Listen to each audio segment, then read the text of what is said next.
अस्सलाम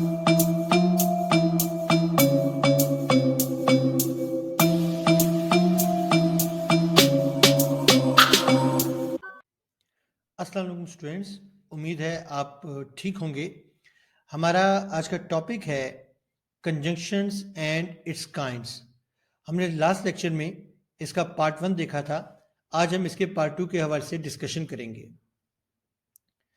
आपको याद होगा हमने लास्ट लेक्चर में पार्ट्स ऑफ स्पीच के हवाले से इसको ब्रीफली देखा था और वहाँ मैंने आपको रेफरेंस दिया था अपने उस लेक्चर का जहाँ हमने पार्ट्स ऑफ स्पीच के हवाले से डिस्कशन की थी कि how many parts of speech are there, और हमने देखा था कि there are 8 parts of speech in English grammar. और हमने इसको मेमोराइज करने के 2 तरीके देखे थे। नंबर 1 स्टोरी, दैट इज नापाक वीएपी, एंड नंबर 2 पोएम। और हमने लास्ट लेक्चर में उन पार्ट्स ऑफ स्पीच में से एक पार्ट ले लिया जो कि कंजंक्शन था। हमने लास्ट लेक्चर में कंजंक्शन के हवाले से डिस्कशन की और इसकी एक काइंड को डिस्कस किया था। अब आज के लेक्चर में हम इसकी रिमेनिंग काइंड्स को देखते हैं। आपको याद होगा हमने लास्ट लेक्चर में देखा था there are 3 kinds of conjunction: coordinating, subordinating and correlative conjunction. Coordinating conjunction हमने लास्ट लेक्चर में देख लिया था। आज हम बात करेंगे सबऑर्डिनेटिंग एंड करेंटिव कंजंक्शन। सबसे पहले हम सबऑर्डिनेटिंग कंजंक्शंस को देखते हैं। What are subordinating conjunctions? They are used to show the relationship between a dependent and an independent clause. यानी कि सबऑर्डिनेटिंग कंजंक्शंस को आप यूज करते हैं ताकि डिपेंडेंट और इंडिपेंडेंट क्लॉज के दरमियान रिलेशनशिप को शो किया जाए। आप यहां देख सकते हैं मुख्तलिफ मैंने कंजंक्शंस दिए हैं। They are subordinating conjunctions. आपको याद होगा हमने कोऑर्डिनेटिंग कंजंक्शंस जब लास्ट लेक्चर में डिस्कस किया था वहां हमने एक एक्रोनिम देखा था फेन बॉयज, FAENBOYS, और हमने देखा था उस एक्रोनिम से 9 कंजंक्शंस बन रहे हैं। तो याद रखिएगा कि all of the 9 conjunctions are one word conjunctions. वो जो 9 कंजंक्शंस थे वो वन वर्ड कंजंक्शंस थे। तो जब भी आपके पास वन वर्ड कंजंक्शन आएगा, अगर तो वो उन 9 में से कोई है तो वो कोऑर्डिनेटिंग है, और उन 9 के अलावा जितने भी वन वर्ड कंजंक्शंस हैं दे आर कॉल्ड सब ऑर्डिनेटिंग कंजंक्शंस। तो वो जो वन वर्ड हमने कंजंक्शन देखे थे 9, वो कोऑर्डिनेटिंग थे, और उसके अलावा बाकी जितने भी कंजंक्शंस वन वर्ड बनेंगे वो तमाम सब ऑर्डिनेटिंग कंजंक्शंस कहलाएंगे। और उसके अलावा ये पॉइंट भी याद रखिएगा कि वो जो 9 कोऑर्डिनेटिंग कंजंक्शंस थे वो जब किसी क्लॉज के साथ यूज होंगे तो वो क्लॉज इंडिपेंडेंट क्लॉज होगी। और उन 9 के अलावा जब भी आप कोई वन वर्ड कंजंक्शन यूज करेंगे उसको हम सबऑर्डिनेटिंग कंजंक्शन कहेंगे, और उसके साथ यूज होने वाली क्लॉज जो है वो डिपेंडेंट क्लॉज होगी। अब इस स्लाइड में हम 3 चीजें देखते हैं। पंक्चुएशन रूल को हम डिस्कस करेंगे, एग्जाम्पल्स को देखते हैं, और एग्जाम्पल के साथ हम डिपेंडेंट और इंडिपेंडेंट को भी डिस्कस कर लेते हैं। सबसे पहले हम बात करते हैं सबऑर्डिनेटिंग कंजंक्शन की। आप यहां देखिए, यहां मैंने इसको हाईलाइट किया है, द, इफ, बिकॉज, सिंस। ये चारों कंजंक्शंस हैं, और हमें कैसे पता चलेगा कि what type of conjunction is this? ये कोऑर्डिनेटिंग है, ये सब ऑर्डिनेटिंग है। तो मैंने आपको बताया कि वन वर्ड कंजंक्शन या तो कोऑर्डिनेटिंग होगा या सब ऑर्डिनेटिंग। अब ये वन वर्ड कंजंक्शन है। अब कोऑर्डिनेटिंग कंजंक्शन में देखा था कि वो फेन बॉयज उसके लिए एक्रोनिम है, और फेन बॉयज में दो नहीं आता, इफ भी नहीं आता, बिकॉज भी नहीं आता, और सिंस भी नहीं आता। तो ये चारों कंजंक्शंस जो हैं ये उन फेन बॉयज में नहीं आते। तो इसका मतलब है कि वो तो कोऑर्डिनेटिंग है, और अगर ये कोऑर्डिनेटिंग नहीं है तो फिर ये हमारे पास सब ऑर्डिनेटिंग कंजंक्शन जो हैं ये कहलाएंगे। तो इसका मतलब है ये चारों जो है ये सब ऑर्डिनेटिंग कंजंक्शंस हैं। और अभी हमने बताया, डिस्कस किया कि इन सब ऑर्डिनेटिंग कंजंक्शन के साथ आप जब भी कोई क्लॉज यूज करते हैं तो वो होती है डिपेंडेंट क्लॉज। हम हमें कैसे पता चलेगा कि डिपेंडेंट है या इंडिपेंडेंट है? इसका आसान तरीकेकार ये है कि आप उस क्लॉज को सेपरेट लिख लें, और अब आप उस क्लॉज को देखें कि क्या वो क्लॉज कंप्लीट मीनिंग दे रही है या अपने मीनिंग को कंप्लीट करने के लिए किसी और क्लॉज की डिमांड कर रही है। मैं इस एग्जांपल को लेता हूं, this is the best example. If you prefer, अगर आप तरजीह देते हैं, मैं इतना कह के खामोश हो जाता हूं तो आपको फौरन मालूम हो जाएगा कि मेरी बात अभी मुकम्मल नहीं हुई, बल्कि अपनी बात को मुकम्मल करने के लिए मुझे और अल्फाज दरकार हैं। इसका मतलब यह है, अगर मैं कहूं इफ यू प्रीफर, तो आपको फौरन पता चल जाएगा कि ये जो क्लॉज है ये डिपेंडेंट क्लॉज है, क्योंकि इसके मीनिंग कंप्लीट नहीं है। इसको कंप्लीट मीनिंग देने के लिए किसी और क्लॉज की जरूरत है। तो जो दूसरी क्लॉज है जो इसके मीनिंग को कंप्लीट करेगी वो इंडिपेंडेंट क्लॉज होगी। तो आप देख सकते हैं कि कंजक्शन के साथ यहाँ डिपेंडेंट क्लॉज और ये independent, dependent independent, dependent independent और ये भी डिपेंडेंट और इंडिपेंडेंट क्लॉज है। और इसके साथ ये रूल भी याद रखिएगा कि अगर डिपेंडेंट क्लॉज शुरू में आ जाए और इंडिपेंडेंट क्लॉज उसके बाद हो तो इन दोनों के दरमियान हमेशा हम कॉमा लगाते हैं। ये पंक्चुएशन रूल है। पंक्चुएशन रूल 1 क्या है कि अगर डिपेंडेंट क्लॉज सेंटेंस के शुरू में हो और उसके बाद इंडिपेंडेंट क्लॉज हो तो उनके दरमियान हमेशा हम कॉमा लगाते हैं। पंक्चुएशन रूल 2 जो कि नेक्स्ट स्लाइड पर है, अभी हम उसको भी देखेंगे। वहां मैंने क्या किया कि मैंने इन्हीं सेंटेंसेस को लिया है। ये जो इंडिपेंडेंट क्लॉजेज आपको एंड पर नजर आ रही हैं, मैंने इनको उस स्लाइड में शुरू में कर दिया है और डिपेंडेंट क्लॉजेज को बाद में। तो ऐसी सूरत में क्या होगा, रूल ऑपोजिट हो जाएगा। यहाँ डिपेंडेंट शुरू में है और इंडिपेंडेंट बाद में है तो कॉमा, और अगर इंडिपेंडेंट पहले लिख दी जाए और डिपेंडेंट बाद में लिख दी जाए तो फिर बीच में कॉमा नहीं आएगा। ये पंक्चुएशन रूल 2 है। तो याद रखिएगा कि अगर इंडिपेंडेंट क्लॉज शुरू में है, देखिए विदाउट कंजक्शन इंडिपेंडेंट क्लॉजेस, तो इंडिपेंडेंट क्लॉज अगर शुरू में है और उसके बाद डिपेंडेंट क्लॉज है तो बीच में कॉमा नहीं आएगा। इंडिपेंडेंट क्लॉज हमें दो सूरतों में नजर आएगी। नंबर 1 ये कि अगर तो इस क्लॉज के साथ कोई कंजक्शन नहीं है इसके शुरू में तो वो इंडिपेंडेंट क्लॉज है। और सेकंड सूरत ये हो सकती है कि अगर किसी क्लॉज के शुरू में कोऑर्डिनेटिंग कंजक्शन है, यानी कि फेन बॉयज में से कोई कंजक्शन है, तो तब भी ये क्लॉज इंडिपेंडेंट रहेगी।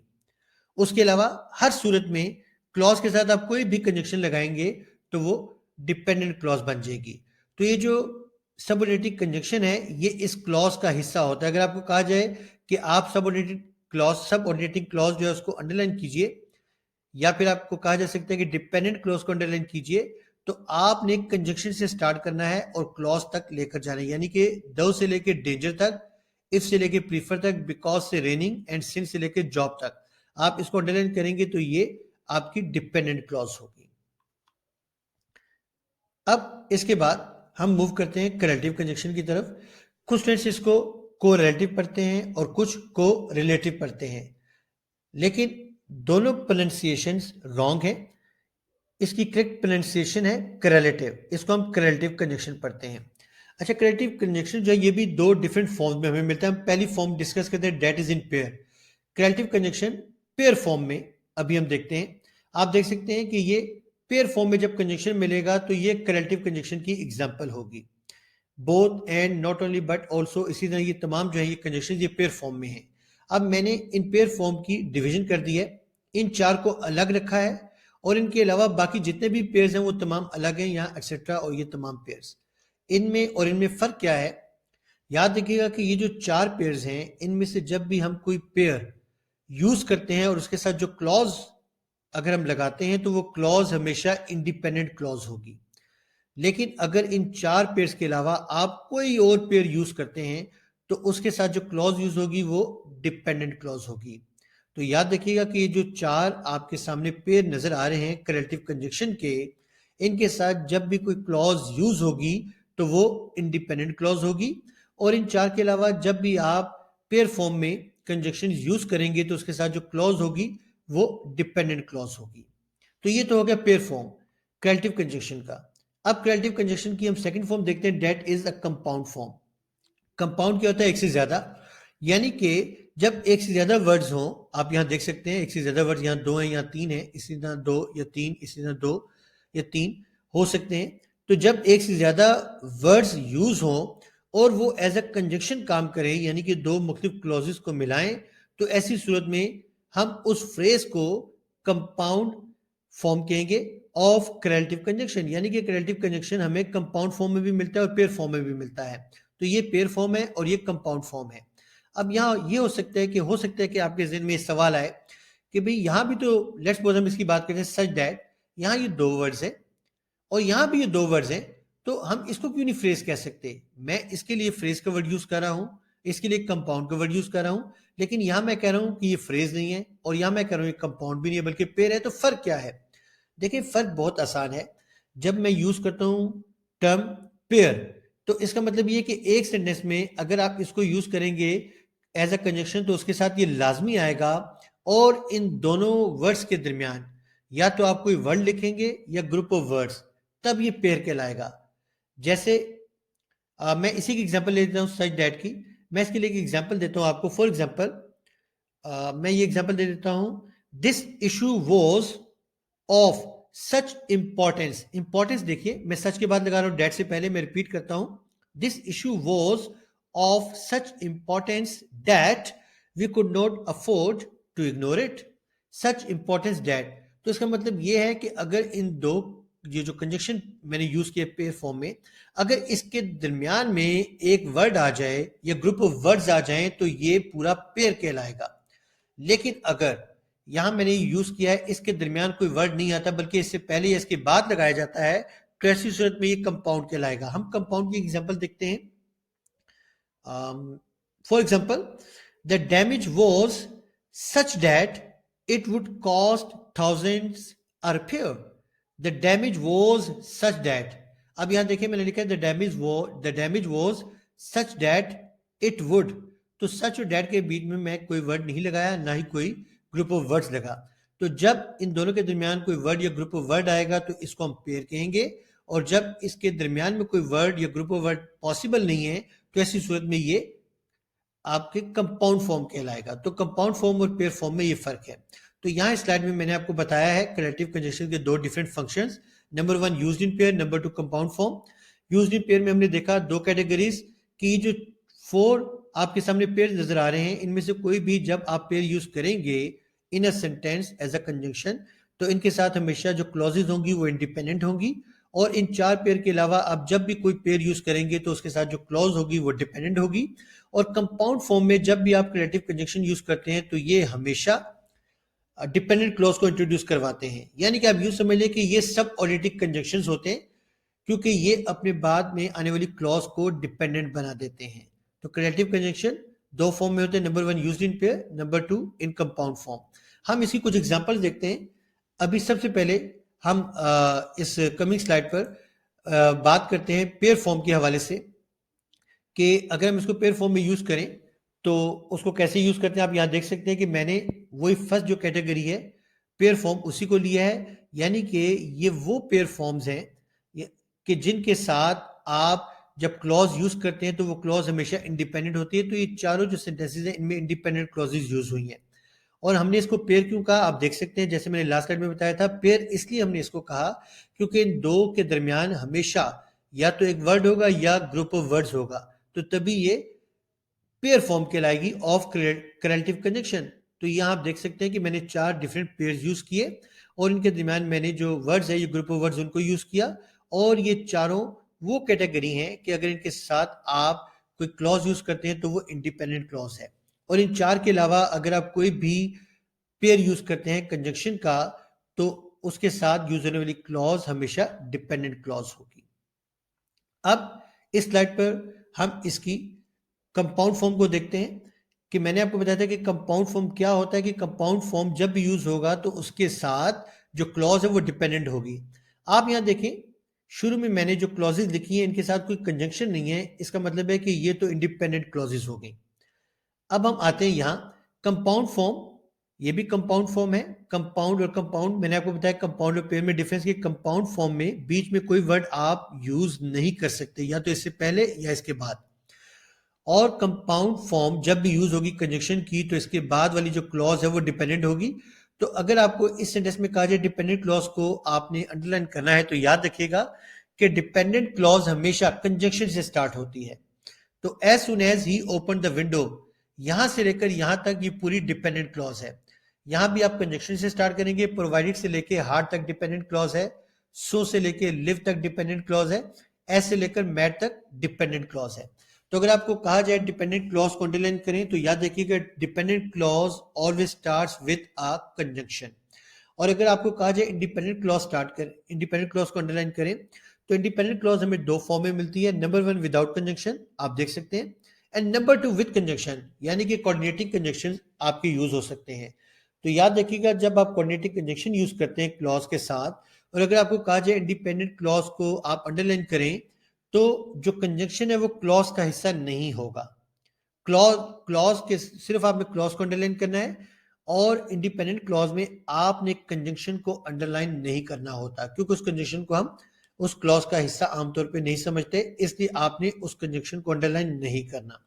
जबकि यहाँ जो बाकी कंजंक्शन है, रिलेटिव कंजंक्शन कंपाउंड फॉर्म में, या फिर इनको आप सबऑर्डिनेटिव कंजंक्शन भी कह सकते हैं, तो जब आप वो यूज करेंगे तो आप उसके साथ कोई क्लॉज यूज करते हैं तो वो कंजंक्शन उस क्लॉज का हिस्सा होंगे। तो ये हम क्रिएटिव कंजंक्शन के हवाले से अभी हमने इसको देख लिया। अब हम अपने लेक्चर को रिकैपिचुलेट करते हैं। आपको याद होगा लास्ट लेक्चर में हमने कंजंक्शन के हवाले से डिस्कस किया था कि these are used to join words, phrases और क्लॉजेस। हमने लास्ट लेक्चर में कोऑर्डिनेटिव कंजंक्शन को देखा था। It is used to connect words, phrases और इंडिपेंडेंट क्लॉजेस, और फेन बॉयज एक्रोनिम था, S stands for so and still. इस तरह ये 9 कोऑर्डिनेटिव कंजंक्शंस बनते हैं। और इन कोऑर्डिनेटिव कंजंक्शन से पहले हम कॉमा लगाते हैं अगर हम इन कंजंक्शंस को यूज करते हैं क्लॉजेस को ज्वाइन करने के लिए। अगर ये कंजंक्शंस क्लॉजेस को ज्वाइन करें तो इनसे पहले कॉमा लगता है, और इन कंजंक्शन के साथ जो भी क्लॉज यूज होगी वो इंडिपेंडेंट क्लॉज होगी। फिर आज के लेक्चर में हमने देखा subordinative conjunction. It is used to show the relationship between a dependent and independent clause. Dependent और इंडिपेंडेंट क्लॉज के दरमियान रिलेशनशिप को शो करता है। और हमने देखा कि वन वर्ड, ये जो 9 वन वर्ड कंजंक्शंस हैं जो कि कोऑर्डिनेटिंग है, इनके अलावा जितने भी वन वर्ड कंजंक्शंस होंगे आप उनको सबऑर्डिनेटिव कंजंक्शन कंसीडर करें, और उनके साथ जब भी कोई क्लॉज यूज होगी तो वो डिपेंडेंट क्लॉज होगी। और लास्ट में हमने क्रिएटिव कंजंक्शन देखा। इसके दो डिफरेंट हमने फंक्शंस देखे, number 1 used in pair, number 2 in compound form. और पेयर में हमने देखा कि 4 पेयर ऐसे हैं कि अगर उनको आप यूज करते हैं किसी भी सेंटेंस में तो उन पेयर के साथ जो भी क्लॉज यूज होगी वो इंडिपेंडेंट होगी, और उन 4 पेयर्स के अलावा जितने भी आप पेयर्स यूज करते हैं तो वो तमाम डिपेंडेंट क्लॉज को इंट्रोड्यूस करवाएंगे। और कंपाउंड फॉर्म हमने देख ली क्रिएटिव कंजंक्शन की, कि कंपाउंड फॉर्म जब भी यूज होगी तो हमेशा इसके साथ यूज होने वाली क्लॉज डिपेंडेंट क्लॉज होगी। और हमने डिफरेंस भी देख लिया पेयर फॉर्म में और कंपाउंड फॉर्म में, कि पेयर फॉर्म हम इसको इसलिए कहते हैं क्योंकि इन दोनों के दरमियान कोई ना कोई वर्ड या ग्रुप ऑफ वर्ड्स इंसर्ट किया जाता है। जबकि कंपाउंड फॉर्म में आप इससे पहले या इसके बाद जो है वर्ड्स लगा सकते हैं, लेकिन इसके बीच में आप कोई वर्ड इंसर्ट नहीं कर सकते। स्टूडेंट्स, एज यूजुअल मैंने इसके साथ एक एक्टिविटी जो है वो रखी है एंड पर।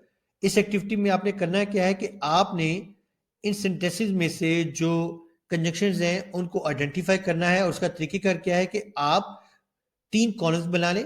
पहले कॉलम में आप ये सेंटेंस लिखें, यहाँ फिर सेकंड कॉलम आप ड्रॉ करेंगे, उसमें आप इसमें जो कंजंक्शन है उस कंजंक्शन को लिख दें, और थर्ड कॉलम में आप उस कंजंक्शन की जो काइंड है वो लिख दें। यानी कि लेट्स सपोज मैं इस सेंटेंस की बात करता हूँ तो आप देखें इसमें जो कंजंक्शन है आपने उसको अलग कॉलम में लिखना है, फिर उस कंजंक्शन की जो काइंड है चाहे वो कोऑर्डिनेटिंग है, सबऑर्डिनेटिंग है या करेलेटिव कंजंक्शन है, आपने उसको उस कॉलम में लिख देना है। तो ये बेसिकली 3 कॉलम्स के थ्रू आप इस एक्टिविटी को सॉल्व करेंगे। तो स्टूडेंट्स, इस एक्टिविटी के हवाले से जो इसकी आंसर शीट है वो मैंने पीडीएफ फॉर्मेट में डिस्क्रिप्शन में उसका लिंक दे दिया है। आप उसको वहां से डाउनलोड करके अपने आंसर्स को जो है वो टैली कर सकते हैं और उनमें करेक्शन कर सकते हैं। एंड आई होप कि आज का लेक्चर आपको समझ आ गया होगा, जिसमें हमने coordinating conjunction, subordinative conjunction, relative conjunction, इन तीनों काइंड्स ऑफ कंजंक्शन को डिस्कस किया। अगर इसके हवाले से स्टूडेंट्स कोई इशू हो तो आप कमेंट सेक्शन में अपना क्वेश्चन जो है वो लिख सकते हैं, या फिर इस दिए गए व्हाट्सएप नंबर पर आप अपना क्वेश्चन मुझे सेंड कर सकते हैं। Okay students, take care.